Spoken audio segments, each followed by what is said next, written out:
Salmon N Bannock. My name is Inez Cook. My traditional name is Snitsmana. I'm from the Newhook Nation in Bella Coola, British Columbia, and I live in Vancouver on the ancestral and unceded lands of the Musqueam, Squamish, and Tsleil-Waututh people. And I'm the owner of Salmon N Bannock.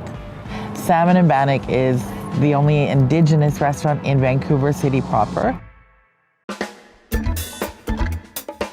So the one thing with Indigenous food is that it's not just one thing.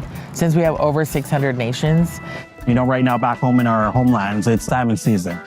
So we get like our sockeye, coho, chum, pink salmon, and we harvest it all. We got sockeye, coho salmon.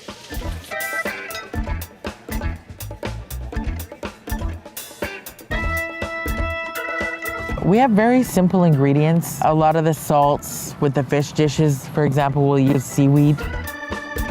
I like taking the medicines that we have that are usually often used for cleansing or spiritual beliefs. So we'll take sage and sweetgrass and we infuse our berries with that.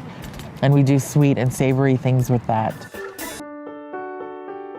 I was born in Bella Coola, British Columbia. I'm part of what's known as the 60 Scoop, and that's when the government forcibly took away the Indigenous children and adopted them to non-Indigenous people. So at 1 year old is when they came to Bella Coola and they took me away.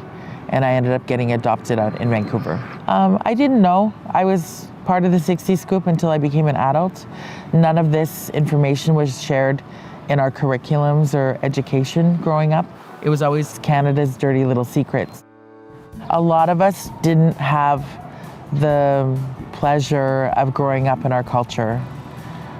We didn't grow up in our culture, we didn't grow up with our language, our foods, our communities, a lot of us. And so it's this urban gathering place for Indigenous people. I've been learning more about my own indigeneity through the restaurant. That is our candied salmon dish, one of our popular items on our appetizer menu. We finish it off with a little extra maple syrup and sweetgrass cherries, just for that extra flair.